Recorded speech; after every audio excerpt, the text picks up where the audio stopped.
శ్రీ అన్నపూర్ణ వంటశాలలో ఈరోజు మీరు చూడబోయే రెసిపీ కొబ్బరి పాయసం అండి.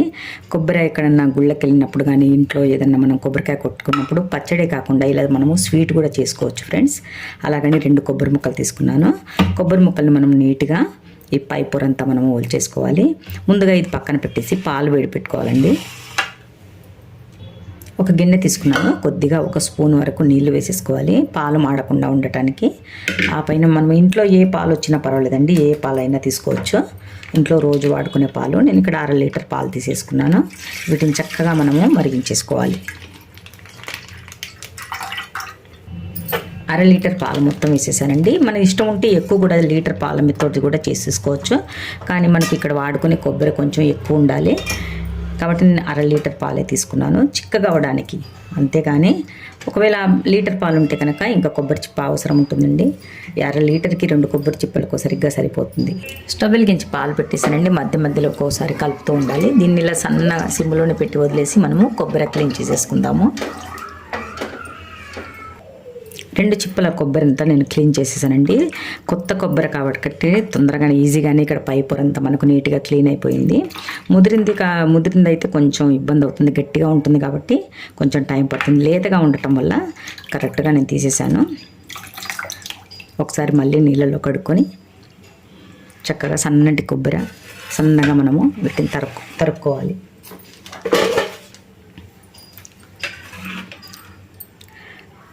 నైఫ్ తీసుకొని సన్న సన్న ముక్కలుగా మనము తరిగేసుకోవాలి. 2 కొబ్బరి చిప్పల్ని చక్కగా సన్నగా తరిగేసానండి. అలా సన్నగా తరుముకోవాలి. ఒకవేళ కొత్త కొబ్బరి మీరు అవసరం ఉండి చక్కగా ఇలా స్వీట్ చేయాలనిపించినప్పుడు కొబ్బరికాయ కొట్టుకున్నప్పుడు ఆ నీళ్లు వేస్ట్ చేయకుండా ఇది రుబ్బేటప్పుడు ఆ నీళ్ళు కూడా వాడుకుంటే ఇంకా బాగుంటుందండి. ఇక్కడ నేను ముందే కొట్టేశాను కాబట్టి కొంచెం నీళ్లు వేసి దీన్ని రుబ్బేస్తాను. మిక్సీ జార్ తీసేసుకొని నా కొబ్బరి అంతా ఇందులో వేసుకొని కొద్దిగా నీళ్ళు వేసుకోవాలండి. మళ్ళీ మధ్యలో ఒకసారి తీసి చూసి బరకగా ఉంటే మళ్ళీ మనం నీళ్ళు వేసుకొని రుబ్బేసుకోవచ్చు. ఇప్పుడు మాత్రం 1/2 గ్లాస్ నీళ్ళు వేసేస్తున్నాను. చక్కగా మనము మెత్తగా పిండిలా రుబ్బేసుకోవాలండి. ఎంత మెత్తగా రుబ్బుకోవాలంటే చాలా మెత్తగా రుబ్బుకోవాలండి. ఇది కొత్త కొబ్బరి కాబట్టి చాలా తొందరగానే ఇలా పేస్ట్లా అయిపోయింది చూడండి. మళ్ళీ పాత కొబ్బరి అయితే ఇలా చేతికి తగిలితే రవ్వరవ్వలాగా కూడా ఉండకూడదు. ఎందుకంటే మనం చేసేది పాయసం, కొబ్బరి పాయసం కాబట్టి చక్కగా కొత్త కొబ్బరి మలైలా మీగడలా మనకు రెడీ అయిపోయింది ఫ్రెండ్స్.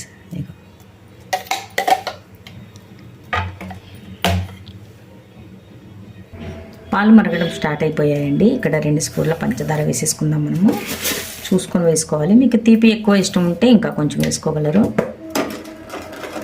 మళ్ళీ ఒకసారి కలిపేసుకోవాలి.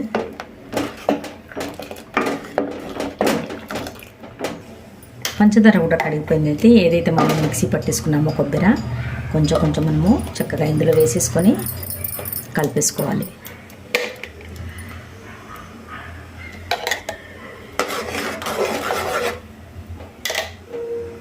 పాలు వేడేటప్పుడే ఒక 2 స్పూన్ల పాలు నేను వేరుగా తీసానండి.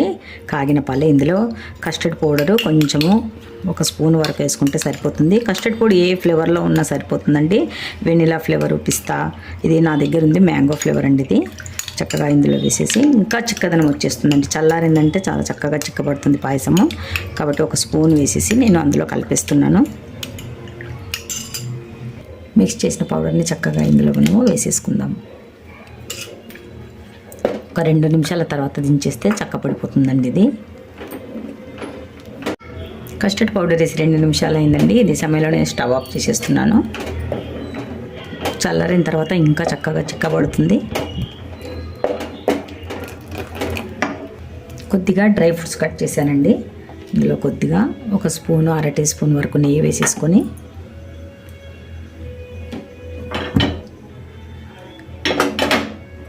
డ్రై ఫ్రూట్స్ ఫ్రై చేసేసుకుందాము. నెయ్యి వేడెక్కిపోయిందండి. డ్రై ఫ్రూట్స్ లేకుండా ఏం పర్వాలేదు, కానీ పిల్లలు చాలా ఇష్టంగా తింటారని నేను డ్రై ఫ్రూట్స్ వేసేస్తున్నాను.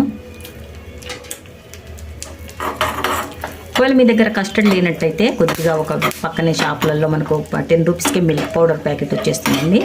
అది కూడా కలుపుకున్నట్టయితే చక్కగా మనకు పాయసం చిక్కబడిపోతుంది. యాలకుల పౌడర్ కూడా వేసుకోవచ్చు, కానీ నేను యాలకుల పౌడర్ ఏమీ వేయట్లేదండి. చాలండి, తొందరగానే మాడిపోతాయి. ఇందులో నేను తీసేస్తున్నాను. పాయసంలో కలిపేసుకుందామండి.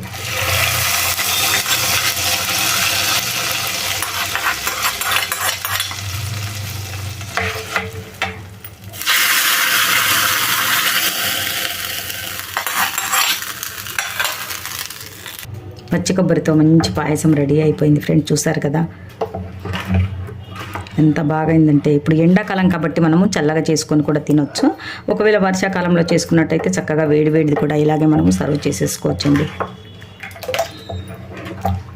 ఎందుకండి, వచ్చే హోలీలో రాత్రి చేసి రెడీగా ఫ్రిడ్జ్లో పెట్టుకున్నారంటే పిల్లలు హోలీ ఆడి కూడా మధ్యాహ్నం చక్కగా చల్లచల్లగా ఏ కూల్ డ్రింక్స్ అవి బయట నుంచి తెచ్చుకోకుండా చక్కగా ఇదే పాయసం తాగేస్తారండి. కొబ్బరి పాయసం చక్కగా చల్లారిపోయిందండి. వేరొక గిన్నెలోకి మనం సర్వ్ చేసేసుకుందాము.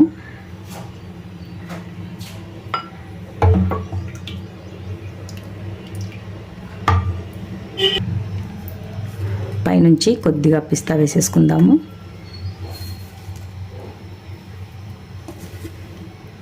కొంచెం కుంకుమ పువ్వు కూడా వేసేసానండి. చక్కటి పాయసము రెడీ అయిపోయింది ఫ్రెండ్స్. కొబ్బరి ఉట్టిగా వేస్ట్ చేయకుండా ఏదో ఎండలో పెట్టి ఎండిపోతుంది కదా అని అలా ఊరుకొస్తుంటే అసలు పనికిరావండి అవి ఎండబెట్టిన కొబ్బరిలు. అసలు ఇలా చక్కగా లేతగా ఉన్నప్పుడే మనం పిల్లలకి ఇలా పాయసం చేసి ఇచ్చామంటే కొబ్బరి కూడా ఖతమవుతుంది, పిల్లలు కూడా చాలా హ్యాపీగా తినేస్తారు ఫ్రెండ్స్. చూసారు కదండి ఈరోజు రెసిపీ. మరో రెసిపీలో తొందరగా కలుసుకోబోతున్నాను. అంతవరకు సెలవు, బాయ్.